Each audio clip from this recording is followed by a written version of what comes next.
Welcome to the FNO InsureTech podcast, a place where movers and shakers from all points within the insurance ecosystem gather and discuss all things InsureTech.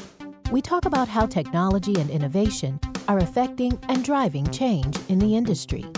Here are your hosts, Lee Boyd and Rob Beller.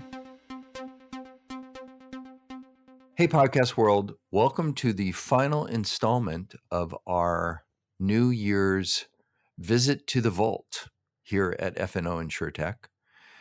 I'm Rob Beller, and I am here to tell you that we are going to replay one of our favorite episodes, an episode that really kind of changed a lot for Lee and I about how we look at InsureTech and how we think about the people who work in it.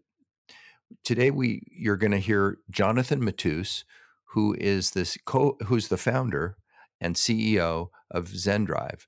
Jonathan is one of the brightest, most creative executives that we've had the opportunity to interview. He has an amazing resume for somebody who's a very, very young man. And in 2022, later in the year, we're going to have an opportunity to have Jonathan back on the podcast to catch up on Zendrive. But we wanted you to listen to this episode and listen to the amazing thinking and process and work that Jonathan and his team are up to at Zendrive. So without further ado, here is a visit to the vault with Jonathan Matus from Zendrive. Hey, everybody. We are here with our guest today, the CEO and founder of Zendrive, Jonathan Matus. Hi, Jonathan. How are you today? I'm great. Thanks for having me. Welcome. Welcome. It's a pleasure to have you. Where do we find you guys sheltered? So right now I'm with my family in the Santa Cruz Mountains in a small mountain house that we have here, enjoying nature. But Beautiful. Normally we're in San Francisco. Great. We're thrilled to have you with us today. And you are somebody who's been kind of around the block in the tech world before you ended up in the auto world, if you will, or the driving world. And it's been a very interesting journey. And we want to ask you questions about that as well as a lot of questions about Zendrive. So we'll just jump right in and let's start with Zendrive. And why don't you tell us what Zendrive is and what it is that you guys do? Yeah, sure. First of all, Zendrive is a mission-driven company. And our mission is to make roads safe using data and analytics. We've been around for about 7 years now. We're a small group of roughly 100 people around the globe, but mostly in Asia and here in California. Our technology is used by insurance companies, by fleets, by telcos, by car makers, by consumer applications. And generally, it allows our partners to understand driving behavior and to build solutions and applications around insights that reproduce from sensor data, whether it's smartphone sensor data, or connected car, or OBD, or a variety of other sources. To date, we've analyzed roughly 200 billion miles, and we are the world's largest driving analytics platform. My goodness, that's quite a statement there, because driving analytics has become an enormous area of focus. I think a lot of people are interested in understanding driving. This is coming from the angle of understanding risk, if you think about insurers or fleets. This is coming from the angle of peace of mind, if you think about families and commuters.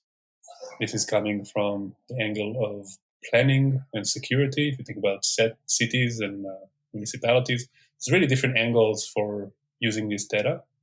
And when my co-founder and I, Pankaj, started a company about 7 years ago, one of the key insights we had, which now I believe seems obvious, but at the time seemed perhaps counterintuitive, and that insight was that every car on the road has a smartphone, and that smartphone sensors can do a lot of the things and sometimes do things that hardware, black boxes, OBD, connected car type technology cannot do or can do at very small scale.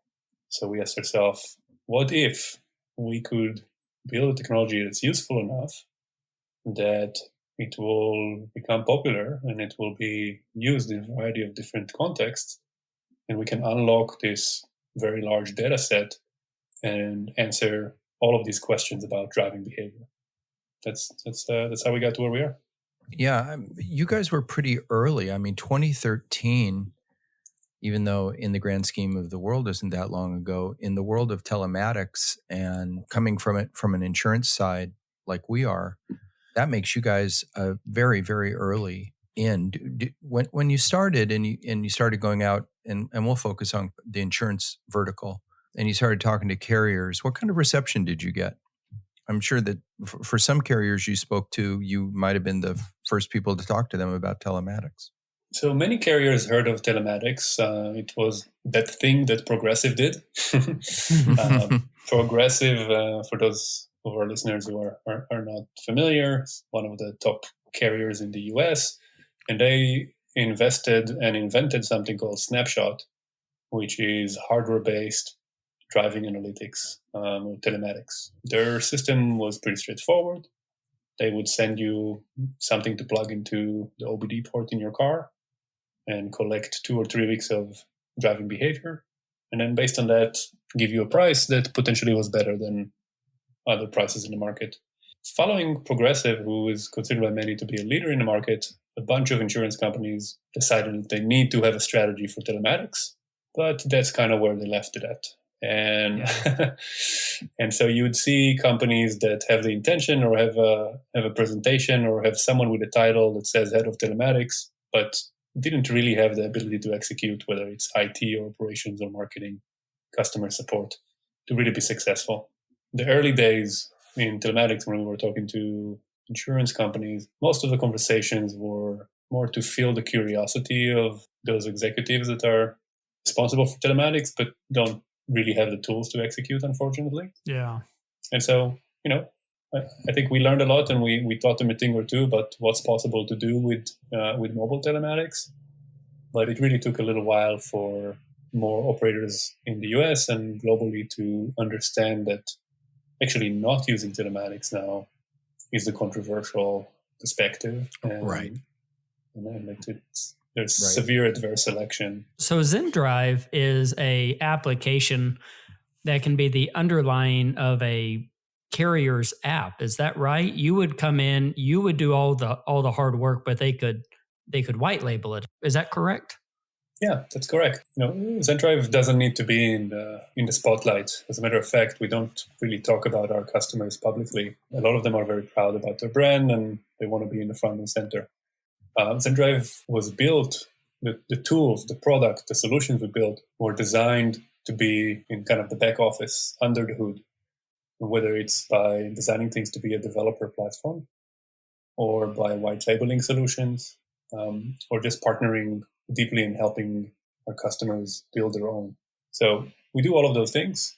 And generally, I think that in the insurance world, every insurance company has both the pride and oftentimes the know-how, whether it's a special data set or experience or user base that they understand really well, and they don't want to lose that. Right? They want to customize. They want to make sure that everything is done based on their own operations, their own best practices. And so we've learned a lot doing that over the years.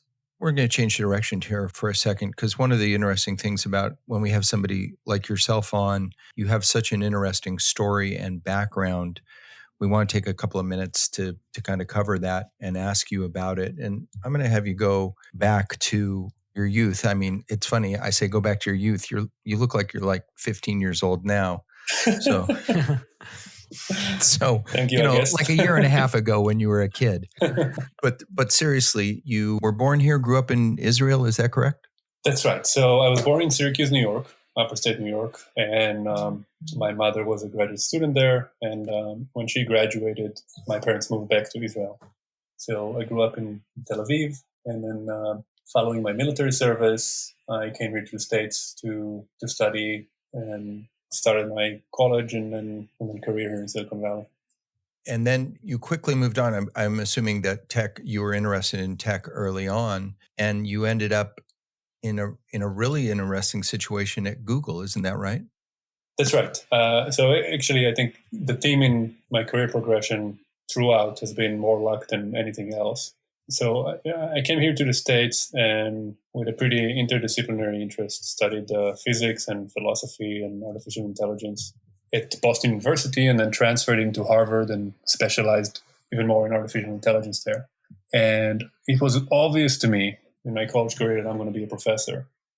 But it's the summer of my junior year, I decided to depart from my habit to that and go to San Francisco and take an internship with the Boston Consulting Group. Until then, all of my summers were in research labs. And I don't know what led me to do it, but I fell in love with San Francisco and the Bay Area and the energy and the innovation here.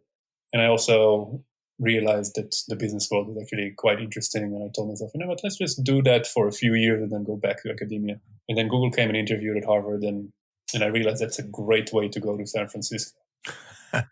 That was already like pure luck. But then when I joined Google, this was 2006, they had all sorts of different entry-level positions. I decided to, not take the pure technical route and be an engineer or anything of that sort. And I took the more business route and became a product marketing manager. And they put me on a very small, insignificant experiment that they had at the time. It was something they thought maybe of launching. They acquired a very small team led by a brilliant engineer named Andy Rubin. That team was called Android. It was less than 20 people at the time of the acquisition. And when I joined, I was employed 25 on the team. Wow. And that was super early days, about a year and a half before the iPhone launch, before anyone knew that smartphones are going to be big. And I totally won the lottery and got a front row seat to some of the most exciting days in the mobile industry, and really learned a lot. Why do you say it was some of the most exciting days? Because did you guys kind of know that this was going to take over the world, so to speak? Why was it so exciting? I think it was exciting because we didn't know it was going to take over the world, and it did. It was exciting because, Andy is a visionary, had a very, very expansive and ambitious view, and the team that he built and brought with him was excellent, but still, it was very much a risky bet, and it wasn't clear that people want smartphones or that they'll be willing to pay for them, or that the product we built was good, or that the strategy of taking it to market was correct. There were so many unknowns. And the other thing that happened was that the iPhone and Steve Jobs beat us to the punch. They released before Android. Mm-hmm. So we were on the reactive for the first few quarters. Right. So it was just, high octane, high pace, very, very aggressive business and technology environment with the founders of Google personally involved in many of the decisions and the meetings. So as a very junior person coming out of college, it was a very unusual environment, and one that I was tossed into both having a lot of responsibility, but more importantly, just working with brilliant people and learning a lot. What an amazing opportunity. I mean, you were a kid, even though I know you did your military service first. You were a little bit older, but still basically your first job, right? That's right. I'm so fortunate for the opportunity they've given me. And, that wasn't, of course, as you'd imagine, when you have this hyper growth, they just need bodies and they need talented people to do stuff. And, and before it was clear to the world how successful Android is, even before it was clear inside Google how successful it's going to be, we already saw explosive growth. So I found myself, after a few years, sent to Tokyo, and I was stationed in Japan running Asia Pacific for Android after about 3 years of doing my job in Mountain View. So yet again, a very unusual circumstance, but Asia was growing quickly. We had Samsung and LG and Docomo and KDDI, and India was starting to open up to smartphones. There was just a lot of really difficult go-to-market and marketing problems that needed to be solved, and so they sent the first product marketer from Android to go and figure it out, and that was a really interesting time as well. So I spent a year in Tokyo, traveled all over Asia, and both made some good friends and learned a thing or two about how business is done in different parts of the world. I want to keep progressing through your career, but I want to take one quick pause to ask you about Israel. And this is just an interest of mine. You're now the fourth or fifth Israeli that we've had on the show, all leaders in their companies or in their segment that they're working in. Do you think that that's a coincidence? Is there something about the Israeli culture that nurtures people like yourself or pushes people like yourself? I mean, do you think there's a connection between being an Israeli and ending up being a leader in the tech area, in this high octane area? The numbers seem to indicate that there is some correlation. It's really difficult to go to the root cause because different founders have different reasons, different background, different companies have different circumstances. So pretty sure that whatever generality I will point to would be very easy to poke some holes in. Having said that, in Israel, there's a combination of several elements that I believe help create a culture that encourages risk-taking and entrepreneurship.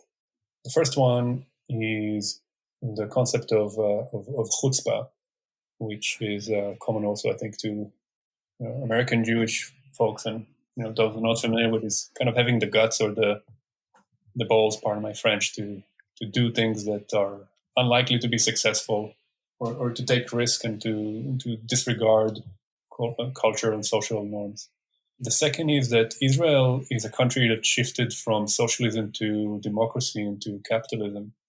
And so we know what it's like when you need to stand in line to get your free medical service, but to stand in line for a few hours.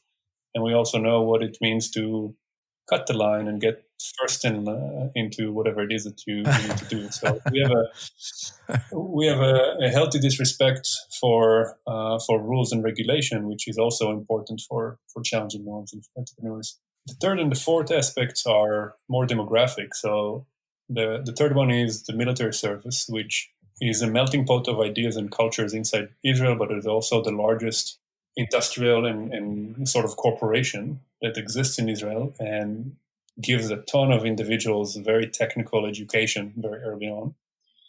And the fourth one is that in the 90s, there was a huge wave of highly technical, highly educated Russian immigrants that came to Israel. About 20% of Israeli population arrived during a span of a few years.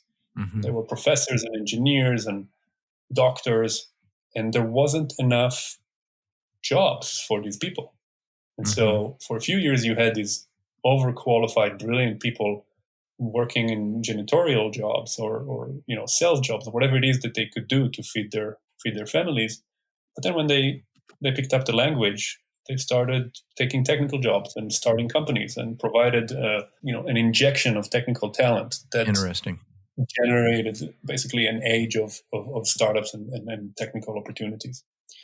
And so all that kind of energy was a wave that you rode on as well, so to speak. When you're a cork floating in the ocean, you have no idea that where the waves are going. You're just feeling up and down. So maybe the stuff that I'm talking about when I refer to luck, maybe a little bit of it came also through the environment that I was in. Uh-huh. Perhaps a 21-year-old in the US wouldn't consider going to a different country for his college education, or someone after 3 years in his first job wouldn't consider going to Tokyo. Right.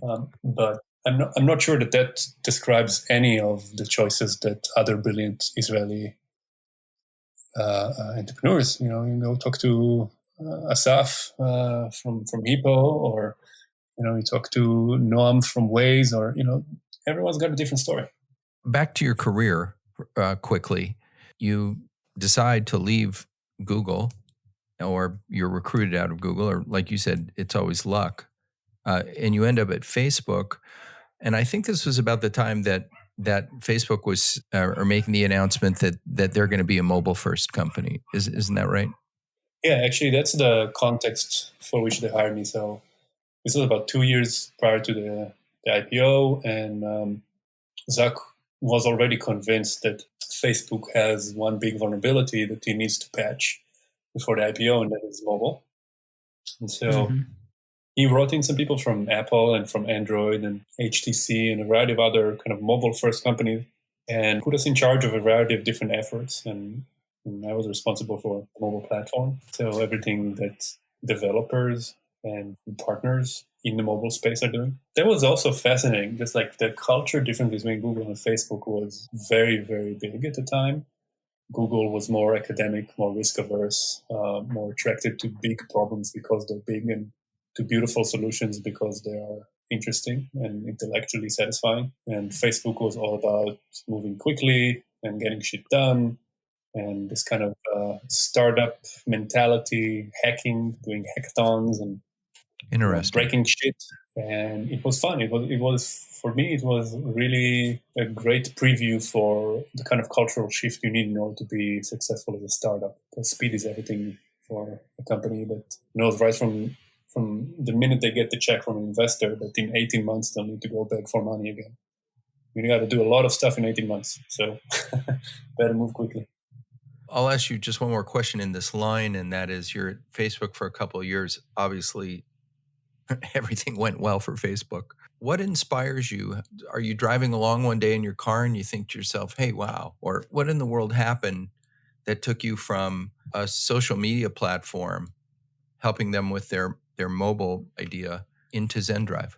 That's a great question. So to some part, this was driven by how dumb I was and how long it took me to understand that I'm a part of the advertising industry.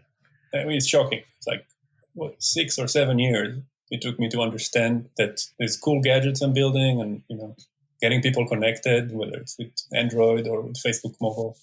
At the end of the day, a job well done was getting people to spend more time on that little screen and to click on more ads. And it's almost shocking how both Facebook and Google, and I think other companies of that scale, separate the business into the side of the business that's making money, right? They're building the ads technology, they're doing the sales and the marketing to agencies and to advertisers. And the other side of the business, which is building engaging products. And they're like, at least at the time when I was there, they weren't really talking to one another much. They were almost like two separate companies, different buildings, different metrics, different teams. And I was so in love with my job in Android and at Facebook that I didn't really care that much or care to lift my head out of my laptop and ask, wait, hold on a second, what's the overall company business model? What am I doing here? And when I realized I'm a part of the advertising world, I took a pause and asked myself, is this really what I want to do? I felt, and I still feel, that there's too many brilliant people and too many well-funded companies that are chasing this problem of getting consumer to spend more money. And it didn't feel like my calling. And so that led to a period of introspection and trying to think about what are the problems that I actually want to work on? What are some challenges that really move me, that I connect with, and that, incidentally or one way or another, I also have a skill set or experience that's useful. Perhaps there's more romantic stories about how companies are founded.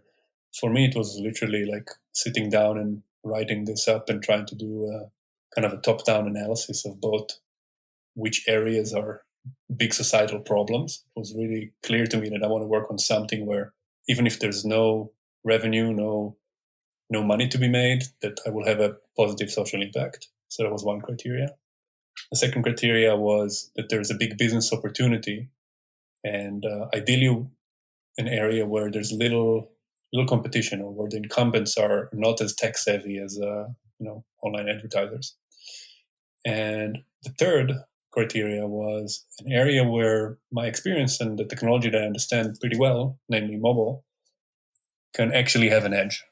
And so, looking through these lenses, I gravitated very clearly to road safety. And the fact that I'm coming from Israel, this might also be an observation you probably made. The fact that I came from Israel put me in a camp of founders that are Israeli founders that are trying to solve problems related to transportation. There's just a huge amount of companies that came out of Israel or based in Israel, whether it's Mobileye with its $15 billion acquisition, or Waze with Google, right, or Move It, or a huge GM tech center. There's just a ton of really interesting companies in transportation in Israel. And that's probably because, again, Israelis are aggressive and some would say terrible drivers, and Israelis like to come up with creative solutions for problems that they're facing day in and day out. So it's top of mind. And the tragedy in Israel, but it's a tragedy around the world, is that more young people die on the roads than in all of our military conflicts combined. And Israel has had its fair share of military conflicts. And so it's a grim statistic, and one that was top of mind for me and really helped me look in and focus on that problem. I'm sitting here reading your background, and I mean, you have training in philosophy, neuroscience, strategy for business, product marketing. I mean, it's not like you got education in English literature and then found your way into here. Like, you have built from the ground to really be successful in what you're doing. But yeah, I guess here's a question. What is your ultimate mission with Zendrive? What is your ultimate goal? Yep. So first of all, thank you very much. I'm usually flattered. And I think there's also an alternative explanation for the same behavior that's impressing you. I'm a decent storyteller, but I'll take the compliment. Zendrive is indeed it. So Zendrive is a mission-driven company, and our mission is to make roads safe.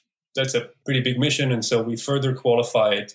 We want to make it safe by using data and analytics, because you can go and make roads safe by making a better seatbelt or a safer car or building an autonomous vehicle and removing the driver altogether. These are all great things, but for a startup, you gotta pick your battles. So the definition for us is using data and analytics. I believe that the problem of fatalities on the road, which is 1.3, 1.4 million people that die every year on the road, right? So if you look at the biggest estimates of how many people will die this year from coronavirus, and look at the impact of that tragedy on our economy and on our freedoms and on our health, right? It's absolutely terrible situation what's happening with Corona right now. There's an order of magnitude or 2 orders of magnitude more people that die on the road, and as a society we seem to just be okay with that. Right. And so I'm not okay with that. And I think that as someone who had a first-hand experience, some would say responsibility, in getting the mobile devices to be so addictive and so distracting.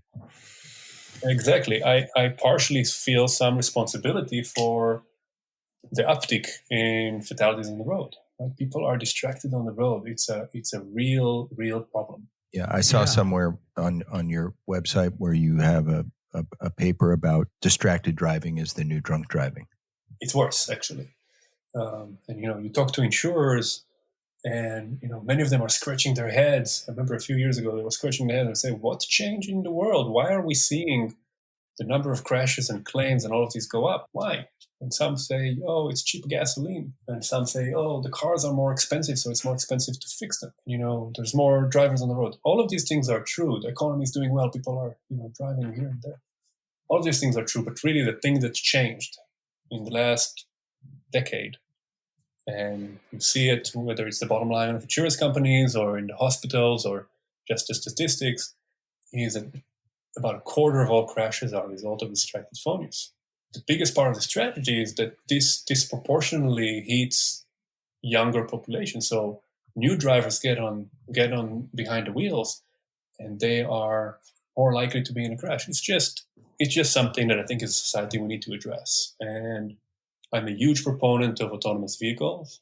We try to help autonomous vehicle companies whenever we can. Okay. But I just don't think it's okay as a society to say we're just going to wait until Waymo and Uber and all these guys are going to figure it out. We should do something about it right now, and we should do something about it everywhere, not just in markets where the conditions are ripe for autonomous vehicles, right? What about the many, many people that die in Africa and in India, where people can't afford to even put an OBD or black box in their car? You need a solution. You need an approach that is designed for ubiquity, and it is designed to work everywhere. And that's why the mobile phone is spot on, right? Because first few years of my career, I was involved in getting smartphone into every pocket and every car. And so second part of my career is fixing some of those externalities that those smartphones created.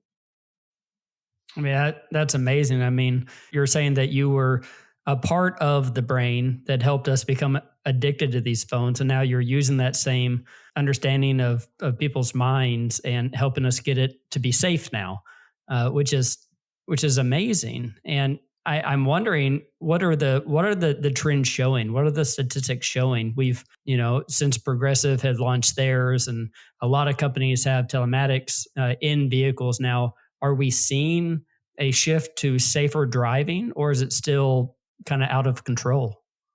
One of the challenges that we have as society, or we have as humans, is we have certain biases, cognitive biases. There's been some amazing books written about this, but one of those cognitive biases is that we almost always believe, with regards to every skill you can imagine, that skills that we use day in and day out, that we're better than average. And it's really pronounced when it comes to driving. So you ask people, how good of a driver you are, and 85-90% of people say they're much better than average. And so there's a great example of this actually right now happening in the days of COVID, where very few people are driving, but some people are driving, and because there's fewer drivers on the road, you see more instances of speeding, of distracted phone use, and you see an actual increase in crashes per mile driven, which is kind of crazy, right? So fewer vehicles on the road, but people are just more confident. They say, oh, no one else is there, so I can go 100 miles an hour, and I can just answer this text right now because no one's here. And those cognitive biases that we have with regards to driving are deadly. So this might seem like a simple question. Are you you must be a big advocate of autonomous driving. What are your thoughts on that vis-a-vis your mission?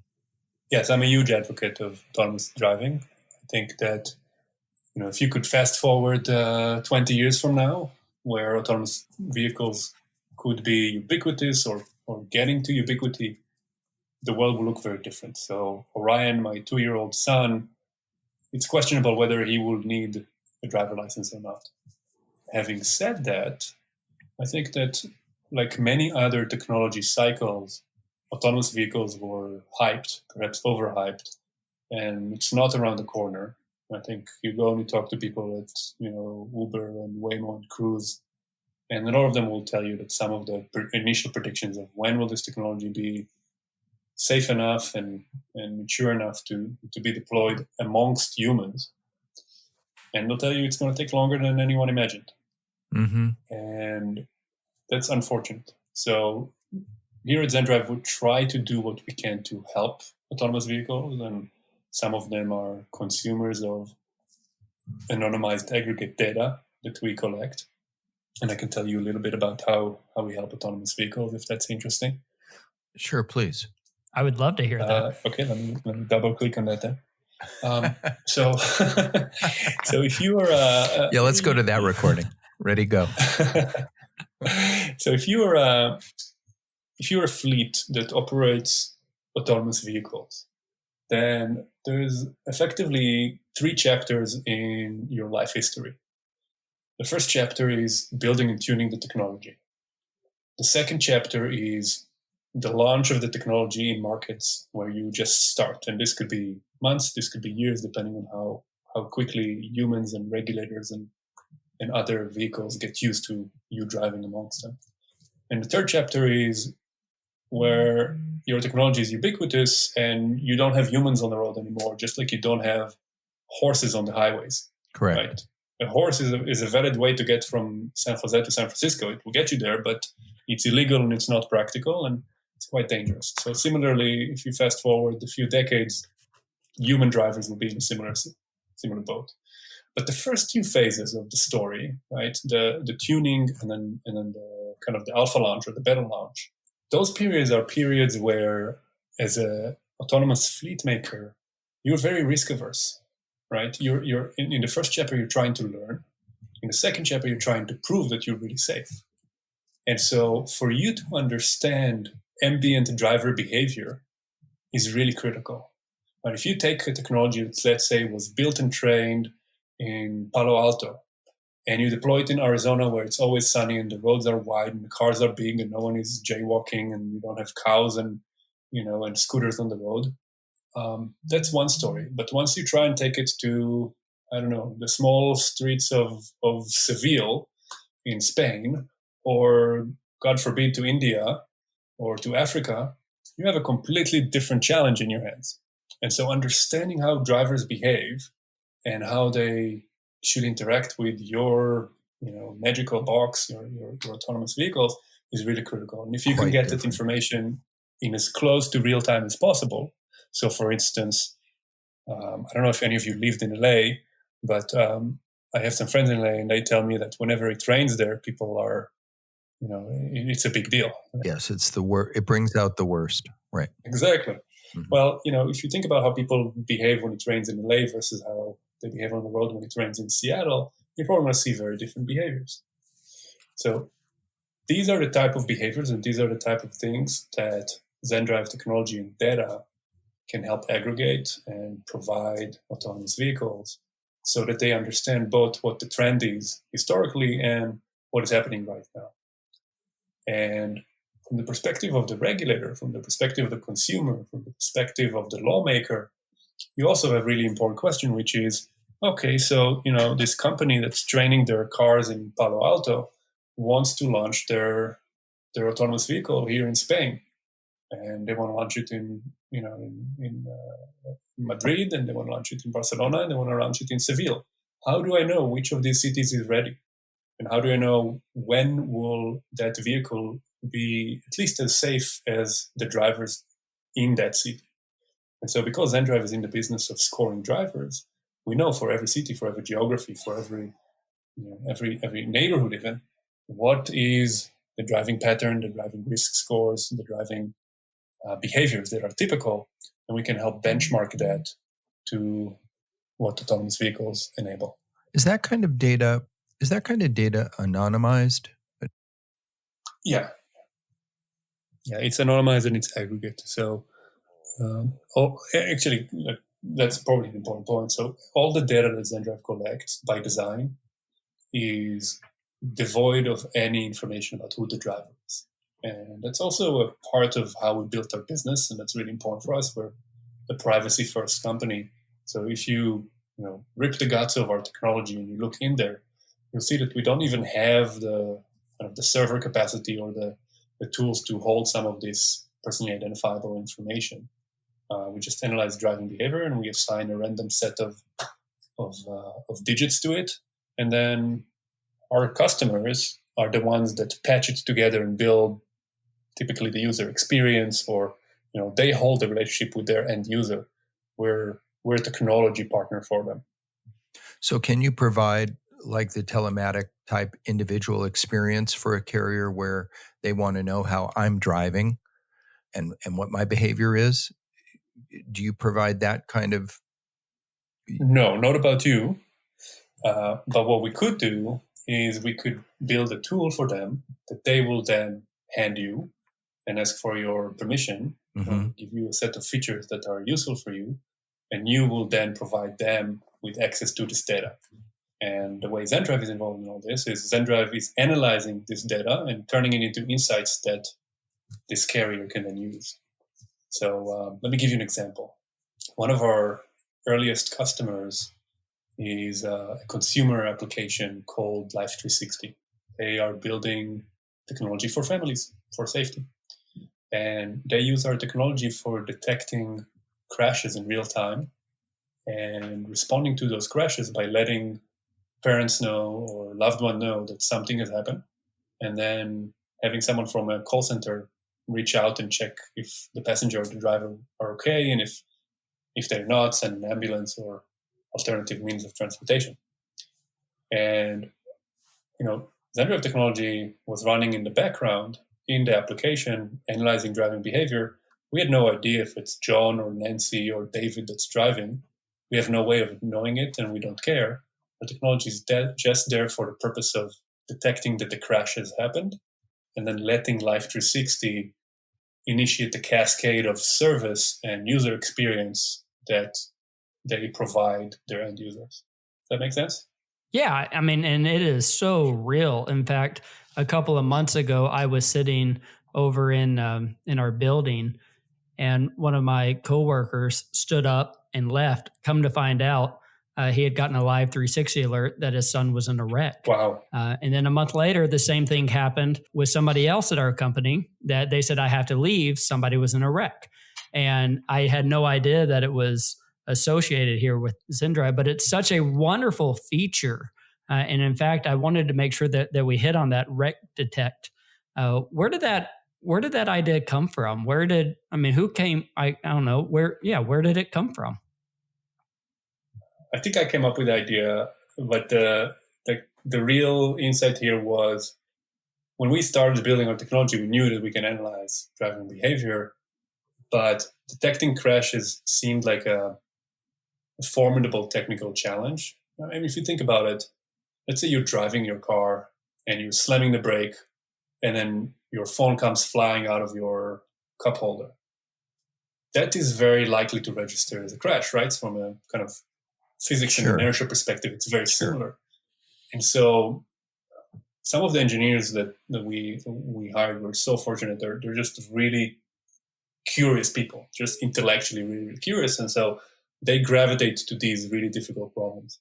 And we hypothesized that it's possible, but we had to hack our way around it. And one of our earliest investors, BMW, was really kind and helped us test some of our early algorithms. So we literally had dozens and dozens of phones participate in month-long crash experiments in Germany, where BMW is doing the regular crash experimentation, and our smartphones were all over the place, in the pockets and in the cup holders and on the dummies and all that. We were able to build something that works and scale it and tune it. And, this is where my co-founder, Pankaj, is really one of the best people in the world to do this kind of stuff. But he was able to take something that was really rough around the edges, this algorithm, and using the billions of miles that we collected, find a lot of instances of real-world crashes and then retrain the algorithm. And so the more data goes through our system, the more accurate the algorithms become. The faster they react, the lower speed they can react. And so over the last, I want to say 5 years, we've really built a pretty formidable crash detection algorithm and a bunch of patents on this. And it's something that we're doing with a bunch of companies like Verizon and GM and a few other large folks that I can't talk about. I want to talk for a minute about some of the other verticals that you work in, because the application in insurance is certainly obvious and belongs. And so, we're an InsureTech podcast, and that's always our focus is on InsureTechs. But I don't think it would be fair to call you to call Zendrive an InsureTech. And I think you'd probably agree with that. You're broader than that. Talk for a minute about some of the other verticals that you guys are working in and your ideas there. So putting insurance aside, we did a lot of our early work in the fleet side. So we built technology initially that helped rideshare companies and last mile delivery companies. And it was just a really good fit because we all seem to sit here in Silicon Valley, but also because they were the first to bring mobile into transportation at a big scale, right? So every driver that works for Uber and Lyft and, what is it called, DoorDash and, Caviar and all these different companies, Instacart, they all run some sort of a driver app, tells them where to pick up and where to drop off. And sometimes it tells them more than that. Mm-hmm. And so our technology could be embedded inside those driver applications and help prevent crashes, help react to unsafe driving, and help reduce insurance premiums. That's an area we started with, and we built a bunch of pretty powerful technology there. And, we've been working with a variety of different companies and now scaled up to very large traditional fleets like Domino's Pizzas of the world and others. And the technology is also been picked up by like a really fascinating long tail of fleets, like the Uber of Kenya is a company that uses motorcycles to pick up drivers and passengers. Sure. They of course needed something that will work. They couldn't put a black box on those motorcycles, so they use our technology, and it turns out it works. Mm-hmm. So that was one group of customers that we started with and started working with. The other set of customers that are united by their focus on the use case around crash detection. Right? So some of them are consumer applications. I mentioned a couple of them already. Some of them are kind of an intersection of insurance, but we also work with large telco companies and with car makers.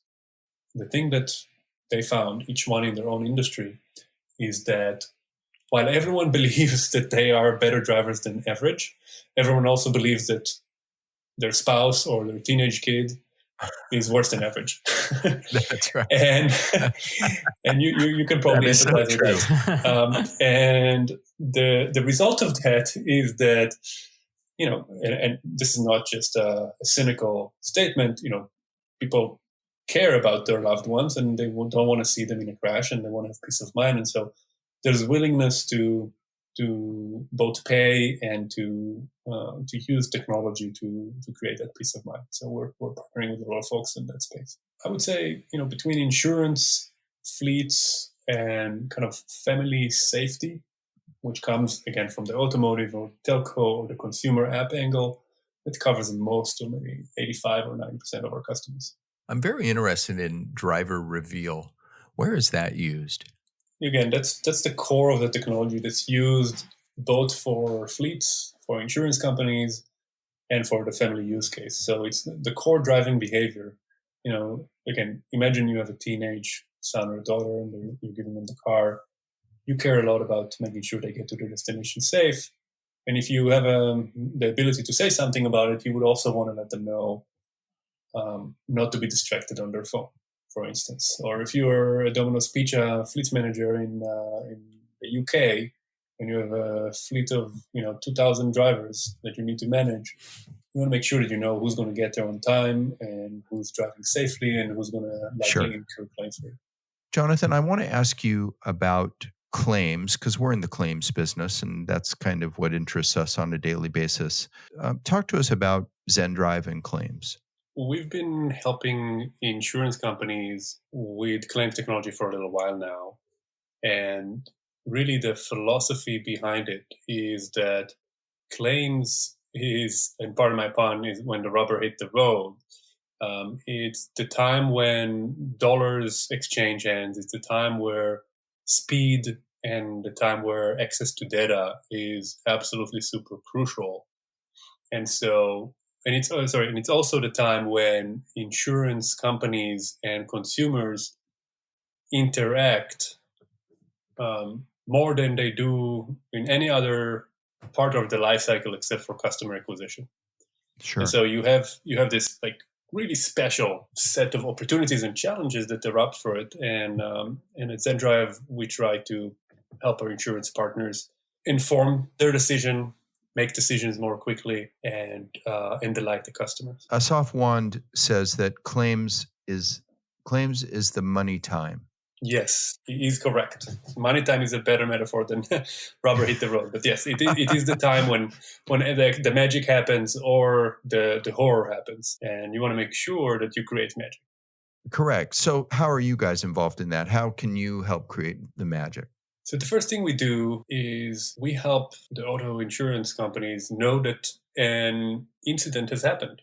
Mm-hmm. And it seems pretty trivial, but it is shocking how most claims are started days, sometimes a week after the incident actually happened. Just knowing that something occurred in real time allows to kick into gear the whole process of collecting testimonials, of collecting the data, of accelerating the process to actually getting a check to the customer. And those are really, really important. Mm-hmm. The flip of that is also quite important because Zendrive technology can detect crashes, can detect that an incident has happened. Sometimes there are claims that are fraudulent, where when a fraudster is pretending that there was an incident, but there wasn't an incident. And so the technology can help address that because it would detect an incident if such an incident occurred. And so it allows insurers both to be at service of their insureds and to be at service of their financial shareholders and make sure that they're not prey to fraudulent behavior. So on a practical basis, somebody could damage their car on a fraud level, but there would be no data to back it up. Is that kind of how it would work? Exactly. So, we've seen all sorts of different type of fraud, but, one category would be individuals that just fabricate an event that didn't happen. So, they might need the claims money for some reason, and they just basically create damage using a hammer or something of that sort. Mm-hmm. The other pretty common one is inflating claims, right? So there was an incident, but based on the data that Zendrive collects and analyzes, you can tell that that incident was a minor incident. Yet when the claim is made a few weeks after that, the claim is inflated and it's a total loss, right? So you have this case where someone says, I got this, bumper scratch here, but I want this to go past my deductible, or I want to replace a car, and they go and they do a damage job on the vehicle. And so like those things happen as well. So the sensor in the phone can actually somehow detect the severity? Yeah, so the sensors on the phone by themselves, they don't detect anything, but the sensors on the phone together with the machine learning models that we build can differentiate between incidents that are likely to be minor and incidents that are likely to be very major. And there's a lot of additional data that goes in there.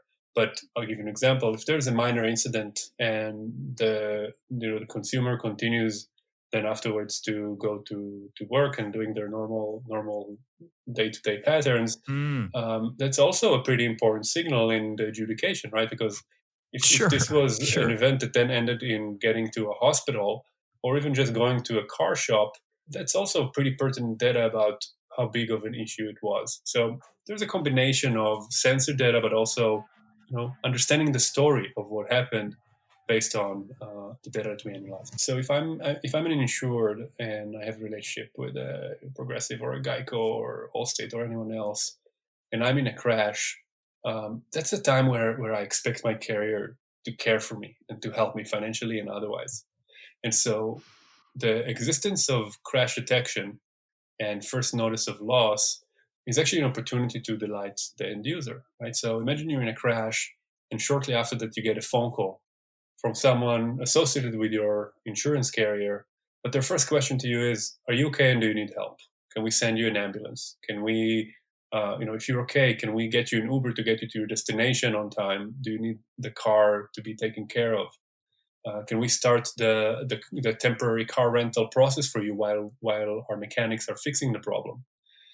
And it's pretty amazing how much goodwill you can create in that special moment, and all of it depends on knowing in real time that something has happened. And Zendrive technology is the best in the world in doing that. That's very interesting because as we were talking, claims are the money time, and if they go poorly, it's the opposite of what you're describing. That's right. Right. If that becomes the opportunity for somebody to go shopping. That's right. That's often the impetus for people to go shopping. I think the other important aspect of kind of knowing that something started is that, or that the claim is to be initiated, is that insurers for the most part have these large deals that they negotiate with a network of mechanics, right? So it could be DRP. Exactly. It could be on the actual books of the insurance companies or partnerships, but the cost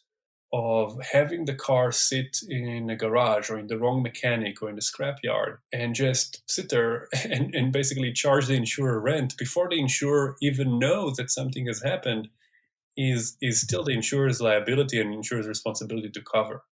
And so if you can make this real-time adjustments of, okay, something happened, let's make sure we get you to the right mechanic where your cost is going to be lower, but also importantly, we already have a volume deal and we can get you fixed quickly and at the cheapest price. It's just good business. And so outside of delighting the insured, it's also improving the bottom line for the insurance carrier. So your product really has all kinds of relevance for the on the claim side. It does, and I think like it's exciting to see that there's actually a lot more to do. It's interesting. I had a conversation with a Chinese carrier of all insurance companies, and I was very impressed with what's happening in China. In China, they do everything that I described, and on top of it, they're also using machine vision in real time to assess the severity of the claim and to basically provide the driver or the passenger with an immediate, here's the check that we can pay you kind of right now, or here's what you can expect in your claim once you drop the car into the mechanic. I think that's a really delightful experience. It's pretty inspiring. Right. And I would assume that this can lead to all kinds of additional automation opportunities that could end up saving the carrier money.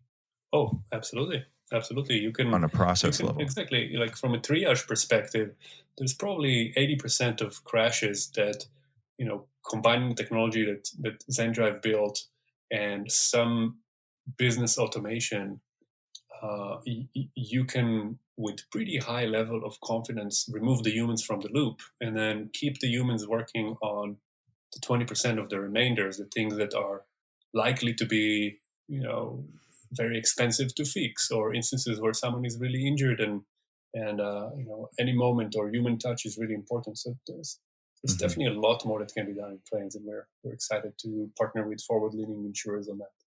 Sure, kind of like you're saying. I mean, I could see an AI tool, not that I have, any authority or background in this, but an AI tool kind of taking over with the insured and walking them through the process and helping them through the process.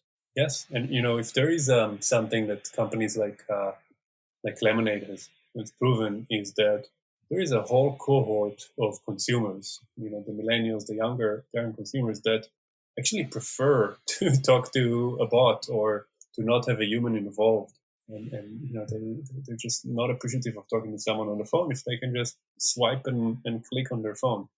And so I think it's probably starting with them, but increasingly people are either open or excited about having some of these more automated experiences. One of the interesting learnings that I think is happening now is that many demographic groups are comfortable in having a bot, particularly on the basics. I was on a call recently with a major insurer who's one of our customers on the property claims side. And they were saying that how surprising it's been across all demographic groups, the willingness of the insureds to be more involved in their claim process, right? Providing data, providing pictures, whatever the case may be. And the willingness and the comfort in dealing with the technology and dealing with their phones as the primary method to do that. And so I agree with you. As time goes on, I think that on the auto side, there's just more and more opportunities that you guys obviously are kind of sit in the middle of. I completely agree. And let's pay attention to the trend and see in 2-3 years where it's heading. I suspect that these days what's happening with COVID-19 is putting pressure on a lot of insurance carriers from the pure operation side to think of more efficient ways to handle claims and to handle customer support tickets, if only because the claims, the call centers are not operable, right? So like if you need to have these people, the claims adjudicators and so on, work from home, we're probably more open to trying new technologies that allow them to work more efficiently. So it's possible that this will lead a wave of innovation in that space. Right. I was listening to a webinar the other day with several chief claim officers on it. And one of the things that one of them said was, COVID-19 hasn't changed our digital strategy at all, but it has sped it up tremendously. Obviously you guys sit right in the middle of that. Yep. Let's see where it's taking us. I think it's still in the making as we're all observing what's going on. And hopefully there's going to be some positive outcomes to this pandemic and the tragedy that follows. Cars are increasingly technologically advanced in this day and age. Does your product work with any of the tools or sensors inside of the car? Yes, we have some deep partnerships with some players in the space. Look, the thing that's really powerful about the smartphone is that it follows you no matter which car you're in, and therefore it's available and accessible to anyone, no matter how new their car is and whether they activated these premium features and so on. And so, as kind of the base of the pyramid, the smartphone is the right tool for making this technology available to everyone. That's why we started with it. But we do have partnerships with some car makers and some modern fleets that have access to deep connected car data, either through OBD or CAN bus or other ways. And we're doing some interesting things there. Whether that becomes a more important part of our business or not, I think is still TBD. Because so far, I don't think there is a single player in the market that aggregates sufficient connected car data or makes it accessible such that these features can just be turned on and work no matter what vehicle the insured is driving. And that's really important for for insurance carriers. And so I think until that happens, pretty much every insurance carrier would prefer to have a technology that works for everyone and can give them and their claims and their actuaries and all the different parts of the business that can benefit from access to data, can give them the same standard of data rather than have a small subset of users that have very good data, but then everyone else have no data at all. But I suspect that in the next 3 to 5 years, there might be a convergence and an increase in the volume of connected car data streams that will make this possible at scale. I kind of consider you a marketer, and it sounds like product marketing has been a big part of your own career journey. Is that what you do at Zendrive? Is that what you bring? I mean, obviously, you bring a lot of vision and sight into the future. Tell us for a minute about what you do at the company. What I do at the company is evolved, and it's an important aspect of every founder CEO. It's quite difficult to retain and maintain the same set of responsibilities as the company grows. I think a really good metaphor for that is, imagine you need to go and carve a path in the jungle. First guy goes with a machete, and then the guy after him goes with a jeep, and then the guy after that comes with, a big tractor, and then I don't even know what you call those machines that pave the road. And so they're like every step of the way requires its own tool set and its own expertise. And I think good leaders are aware that what got them successful in the first phase of walking around with a machete is not going to be making them successful when they need a tractor. Perhaps the one thing that's common throughout the phase of building a company for a founder is the need to fundraise. So part of my job that's never changed is to make sure that we have money to do what we need to do. Another thing that never changes is leadership and setting the strategy.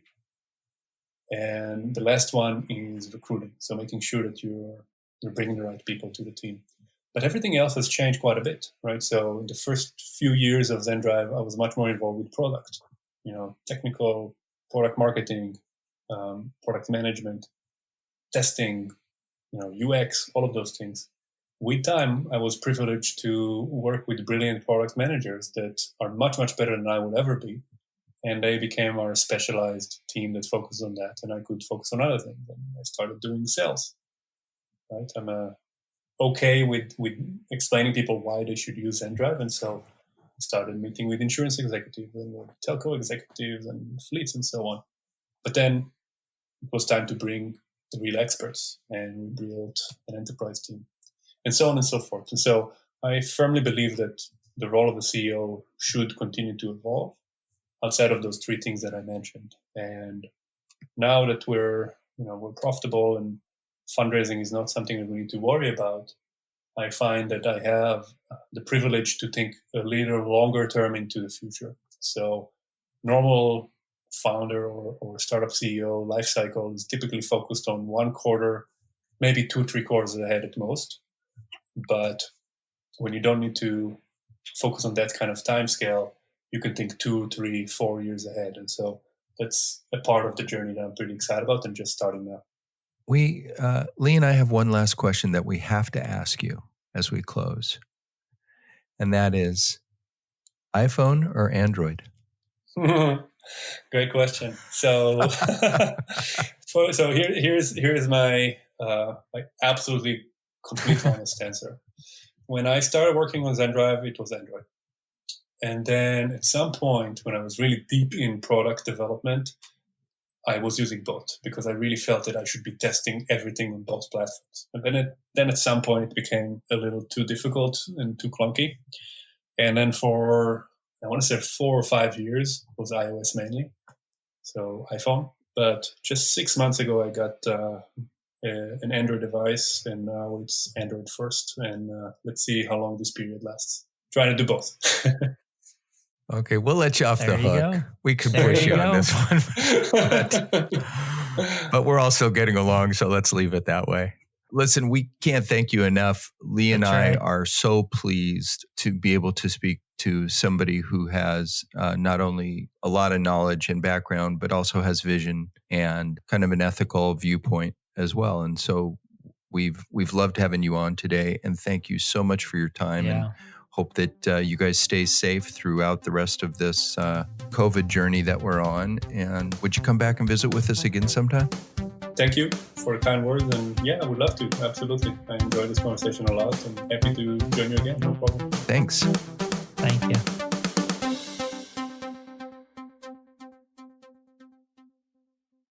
Lee, we've done a lot of these episodes, 70 some, and most everyone with really smart, brilliant people. But I can only say one thing after our interview with Jonathan, and that is, wow. Wow. I was literally speechless through most of that interview. In fact, I don't think I asked but 4 or 5 questions. I really enjoyed his stories. And as I'm reading his LinkedIn profile and all the information I could find online about him, we got to talk to a really, really smart and humble person today. Absolutely. And it's interesting. He wanted to be a college professor. Yeah. But veered off a little bit. And a little. When you think about the college professors that you know, they're, typically brilliant people at the top of their field. And he's certainly one of those guys. Well, think of all the time he has to be able to be a college professor, and think about whenever he does go back to do that, if he so chooses, all the knowledge that he can impart on the youth of the world. I mean, what college would not want him to come educate their students? One of the things I really enjoyed that he talked about was how by being involved in one of the cogs in the very large machine of smartphones coming about, of course, there were thousands and thousands of people involved in that, but he was one of them. But feeling a responsibility because of that. Yeah. Seeing smartphones not only for the good that they are, but also for the less than good that they can be for, right? That people can use them, and using that as part of his impetus to start Zendrive. Yeah, I mean, he has a passion, and as he said, he has a mission in his company that he feels as though he needs to. He helped out in creating this device that now is causing some problems on the road, and he wants to use it for good. And he wants to right it, right the track, right the bus. Plus a great story. I mean, to hear about what it was like at Google and what it was like at Facebook in those years was really interesting. I mean, everybody wants to hear about that. Yeah, I cannot wait for InsureTech Connect, and we're going to get him. We're going to go eat breakfast or a nice dinner, and we're going to get to visit with him about life, early life for him. Yeah, and another Israeli. And I'll just have you know that Rob Beller tried to spell his name in Hebrew. Yeah. And failed miserably. Is that fair Miserably. to say? Miserably. I got one letter right. Yeah, you did. You got a good job on that one, but the rest was not so good. Well, thanks. That's just like a dad to say that. It was better. Good job that you got one out of this 5 letters. Well, you Rob. did better than I did. That's true. However, you didn't spend 4 years in Hebrew school, so that's No, a whole then other conversation. in that case, you failed miserably.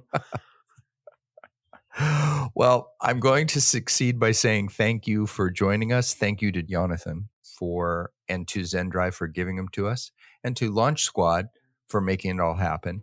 And we will thank all you for being with us and for joining us and for subscribing and being part of our FNO community. We really do appreciate you. You guys are why we do it.